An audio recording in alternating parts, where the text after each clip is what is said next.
할렐루야. 반갑습니다. 이 밤에도 하나님의 은혜가 넘치기를 축복합니다. 요즘 날씨가 너무 좋지 않아요? 저는 이 날씨가 너무 좋아요. 그래서 놀고 싶더라고요. 이 날씨는 이제 1년에 한 번밖에 안 오니까 그런 좋은 날씨에 하나님 앞에 기도하는 이 밤 되기를 축복합니다. 사도행전 13장의 내용부터요, 여러분 지난주에 제가 이야기했다시피 사도행전의 관점과 주인공이 바뀌어요. 예루살렘 중심, 베드로의 중심 사역에서 이제는 예루살렘을 떠나 이방 땅 사도 바울의 관점과 사역과 선교의 관점으로 이제 바뀌는 장면들이 13장부터 이루어진다라고 제가 말씀을 드렸죠. 그래서 오늘 본문은요, 사명자의 삶이라는 제목으로 주의 말씀을 함께 증거하겠습니다. 사도 바울과 바나바가요, 성령의 충만함을 받고 이 안디옥 교회에서 파송을 받아요. 제1차 전도 여행에 파송을 받는데 첫 번째 선교지로 어디를 가느냐 하면 혹시 기억나십니까?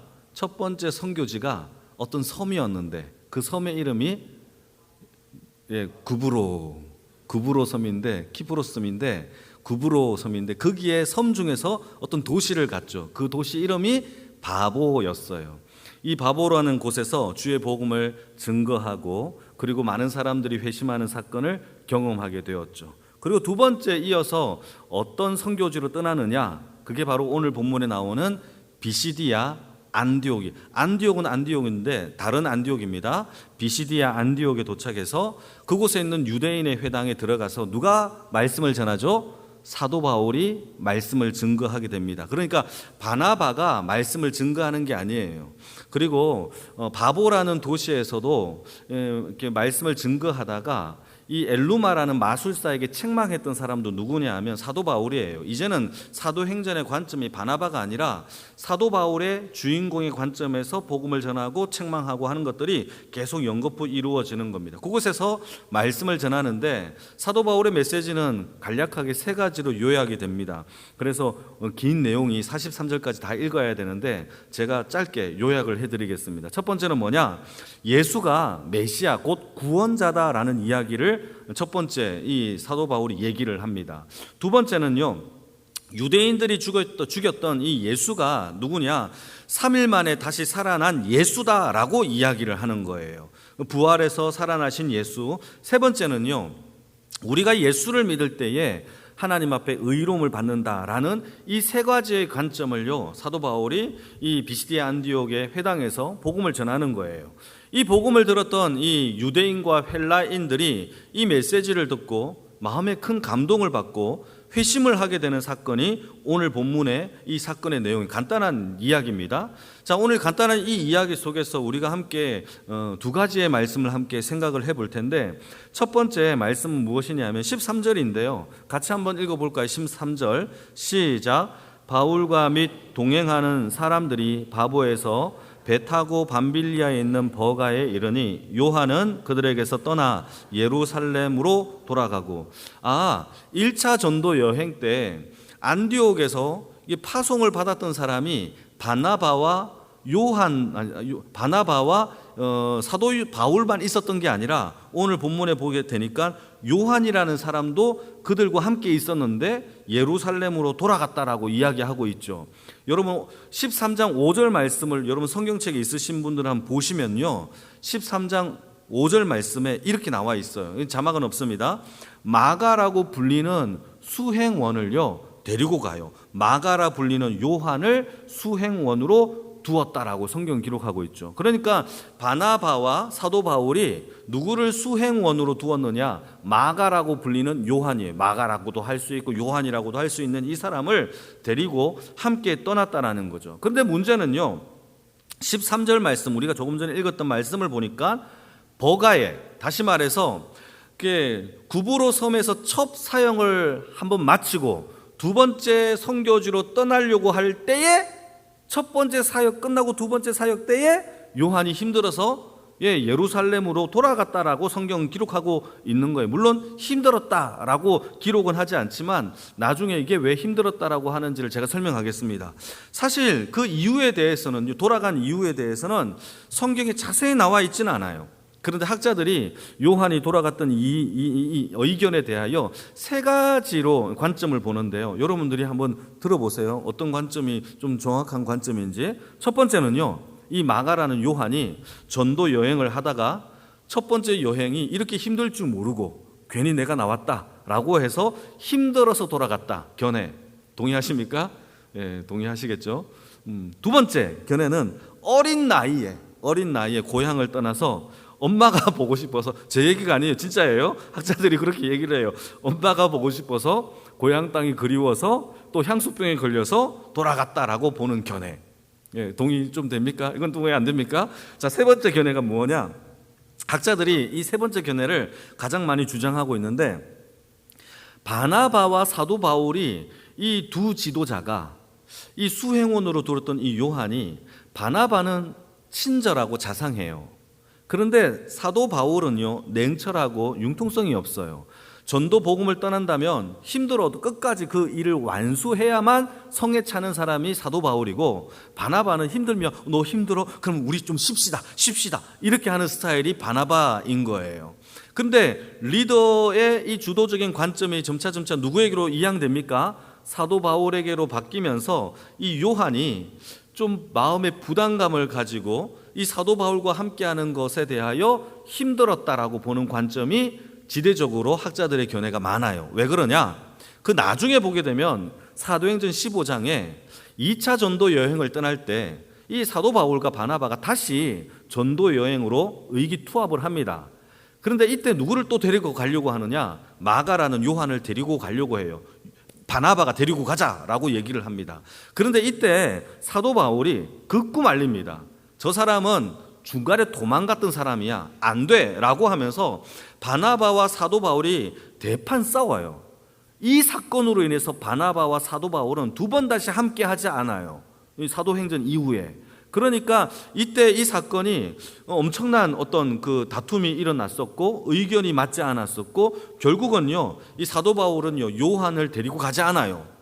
바나바는 요한을 데리고 따로 전도 여행을 가는 것을 보게 되는 것이죠. 그러니까 여러분, 이때 이 상황에서 이 바나바의 이 자상한 관점에서 이 사도 바울의 이 엄격하고 이런 것들이 힘들어서 도망갔다라고 보는 것이 굉장히 학자들에게 있어서 지대적인 어떤 이렇게 힘을 실어주는 겁니다. 여러분, 전도 여행이 힘들까요? 쉬울까요? 굉장히 힘들겠죠. 저도 2년 전에 태국 단기 선교회를 우리 성도님들과 함께 갔는데 너무 더웠어요. 더웠고 힘들고, 그리고 숙소에 들어갔는데, 비하인드 스토리인데 제가 얘기한 적은 없는데 제 방에 에어컨이 고장났어요. 태국 땅에 얼마나 덥습니까? 에어컨이 고장났으니 얼마나 덥겠어요. 켜도 안 나오는 거예요. 그래서 왕 집사님, 어떻게 뒤에 계시는데, 왕 집사님 방과 제 방을 바꿨어요. 왕 집사님은 더위에 강하시거든요. 일부러 바꿔주셨는지는 모르겠지만 감사해요. 지금 이 자리를 빌어서. 그래서 방을 바꿨어요, 중간에. 그래서 저는 에어컨이 나오는 방에서 잘 잤어요. 얼마나 더웠는지 모르겠습니다. 덥고 힘들고 목마르고 또 걷는 것도 짜증나고 그랬던 곳이 선교지예요. 여러분, 선교지는 힘들지 않은 곳이 전혀 없어요. 잠자리도 힘들고요. 특히 오늘 본문에 나오는 이 버가에서요, 이 밤빌리아로 가는 거리가요 160km예요. 그러니까 요한이 수행원으로서 짐을 좀 들었겠죠. 그러면서 160km를 걸어가야 돼요. 지금 여기 순천에서 익산까지 거리입니다. 잘 모르시나요? 익산 모르세요? 160km, 광주 지나고 더 지나가지고 익산요. 익산까지가 이 짐을 들고 걸어가야 한단 말이에요. 그게 무슨 기차가 있었겠습니까? 자전거를 타고 갔겠습니까? 오롯이 걸어서 가야 할 수밖에 없겠죠. 가는 도중에 또 복음을 전했겠죠. 사도 바울의 성격상 그랬던 곳이에요. 그리고 해발 고도가 1000m가 넘는 곳이에요. 태백이 800이잖아요. 그보다 훨씬 높은 곳에서 복음을 전해야 되는 거기 때문에 힘든 곳이죠. 그래서 이 곳에서 가야 되는데 사람들이 더 와주고 더 도와줘도 모자랄 판에 요한은요, 나 힘들다, 떠나겠습니다 하면서 중도에 하차하고 돌아갔던 겁니다. 여러분, 복음을 전하는 이 두 사람에게 이 요한의 돌아가는 것을 보고 이게 힘이 됐을까요? 어쩌면 나도 포기할까? 좌절이 되었을까요? 좌절이 될 수밖에 없겠죠. 여러분, 이런 상황 속에서 바나바와 사도 바울이 복음을 전해야 되는 겁니다. 사명자라는 것은요, 사명자는 어떠한 다른 사람들이 어떠한 결정을 내리든 떠나가든 그것을 포기하든 간에 사명자는요, 그 자리를 끝까지 지키는 자가 사명자인 줄 믿으시기를 축복합니다. 그게 이 사도 바울과 바나바에게 있어서 하나님이 주신 그 사명을요, 본인도 돌아가고 싶겠죠. 그런데 포기하지 않고 묵묵히 나아갔던 것이죠. 요한복음에 보게 되면은 예수님이 말씀을 증거해요. 말씀을 증거하는데 많은 사람들이 예수님의 센세이션을 일으키는 이 말씀을 듣고요, 굉장히 막 사람들이 막 엄청나게 사람들이 열광을 하기 시작합니다. 그러면서 예수님이 말씀을 전할 때마다 막 쫓아다녀요. 이 사람들을 가리켜서 누가복음에서는 무리, 큰 무리라고 얘기합니다. 클라우드 하여튼 큰 무리가 쫓아다니면서 예수님을 열광했던 것이죠. 그런데 그들이 처음에는요, 이 산상수훈의 말씀을 들어보니까 너무 감경적이고 너무 좋은 메시지죠. 오른뺨을 때리고는 왼뺨을 돌려대라, 이런 게 얼마나 아름다운 메시지예요. 애통하는 자는 복이 있나니, 얼마나 복 받고 싶어 쫓아다녔겠죠. 그런데요, 이 메시지가 여기서 그치지 않아요. 요한복음에 보게 되면은 그 메시지가 점점 회개하라, 너희들의 죄를 지적하고 너는 독사의 자식들이다 라고 이런 메시지가 자꾸 전해지니까 이 유대인들의 마음속에는요, 나는 복만 듣고 싶은데, 난 좋은 말만 듣고, 난 성공만 하고 싶은데 왜 자꾸 나를 때려치지, 나를 자꾸 십자가로 나를 내려찍지 라고 생각을 한단 말이죠. 그래서요, 성경에 기록되기를 백성들이 밀물 빠지듯이 다 떠나갔대요. 다 예수님을 다 떠나갔대요. 그때 예수님이 제자들에게 뭐라고 얘기를 했는지 아십니까? 제자들한테 이렇게 얘기를 합니다. 너희도 가려고 하느냐라고 오히려 질문을 해요. 그때 제자들이 예수님을 향하여 뭐라고 얘기했는지 아십니까? 주여, 영생의 말씀이 여기 계시는데 우리가 어디로 가리이까? 라고 하면서 예수님을 끝까지 붙잡았단 말이죠. 이게 사명자란 말이에요. 여러분, 사명자는요, 힘들다고 포기하는 게 아니라 주님께서 가라고 하시니 가는 거예요. 여러분, 사랑은요, 사랑받으면 움직여요. 내가 사랑하는 사람을 위하여 사는 사람이 되는 게 사랑하는 사람의 모습인 거죠. 이게 이해가 되시면 아멘. 내가 주님을 사랑하면 이제는 내 삶이 바뀌어요.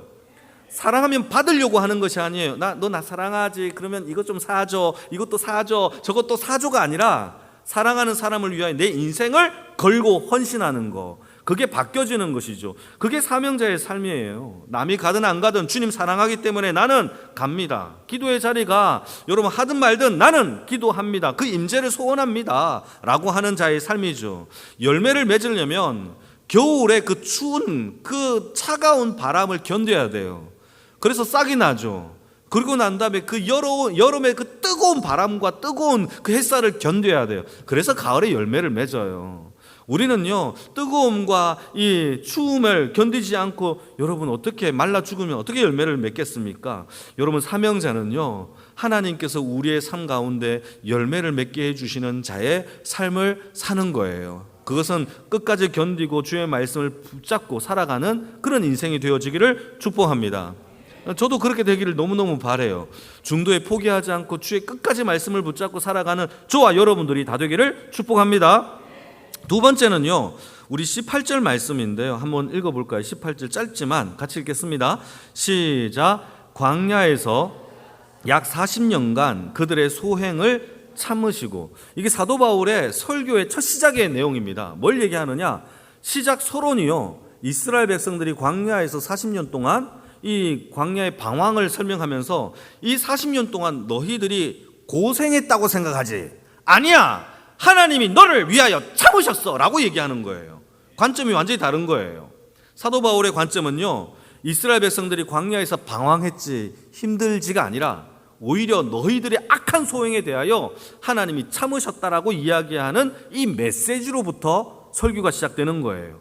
여러분, 40년 광야 생활을 보게 되면은 이스라엘 백성들이 애굽 땅에서 구원을 받아요. 맞죠? 구원을 받고 하나님의 약속의 땅이라는 가나안 땅에 들어가기 전에 하나님 앞에 그 땅에 들어가면 되는데 불신함으로 인하여 40년이라는 광야에 방황을 한단 말이에요. 이건 자기들의 죄 때문이죠. 그러니까 40년이라는 시간이 끝나면 가나안 땅에 들어갈까요? 안 들어갈까요? 들어가요. 이해가 안 되십니까? 다시 설명하겠습니다. 애굽 땅에서 첫 번째 구원받았어요. 할렐루야. 그리고 가나안 땅이라는 약속도 받았어요. 할렐루야. 근데 그 사이에서 이들이 뭐 했느냐? 불신함으로 하나님을 원망합니다. 그래서 덧붙여진 죄와 심판이 뭐냐 하면 광야 40년이라는 거예요. 이 광야 40년이 끝나면 하나님이 약속대로 그 땅에 들어가게 하실 줄로 하나님이 약속하셨어요. 할렐루야. 자, 이 광야의 삶이요, 지금 구원받은 저와 여러분들의 삶과 너무 비슷해요. 왜냐하면 저와 여러분들도 애굽 땅에서 구원받은 것처럼 우리도 죄와 심판의 자리에서 예수의 보혈로 구원받은 줄 믿으십니까?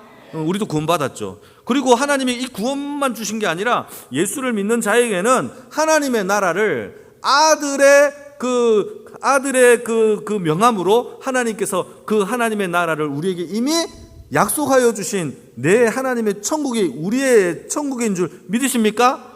그러니까 여러분, 우리도 가나안 땅이라는 약속을 이미 받았어요. 구원도 받았어요. 근데 뭐냐? 이미와 아직 사이에서 우리가 이 땅에서 살고 있죠. 이 땅의 삶이 끝나면 하나님이 반드시 하나님의 나라로 약속하신 줄 믿으십니까? 저게 우리의 소유예요. 약속해 주셨어요. 그러니까 똑같이요, 40년 광야 생활과 이 땅에서 우리의 삶의 모습이 너무너무 비슷해서 이 땅의 삶의 신자들의 모습을요, 광야의 삶으로 비유할 때가 되게 많단 말이에요. 자, 그러면 이 광야, 이스라엘 백성들의 광야의 삶을 봅시다. 사도 바울이 얘기하는 겁니다. 이 광야의 40년 동안에 이들이 하나님 앞에 복을 안 받았느냐?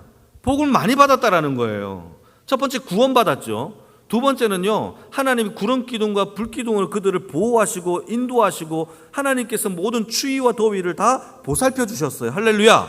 만나도 주셨고 먹을 것도 주셨어요. 심지어 옷을 주셨는데요, 옷이요 40년 동안 따라지지를 않는 거예요. 구멍이 안 나요.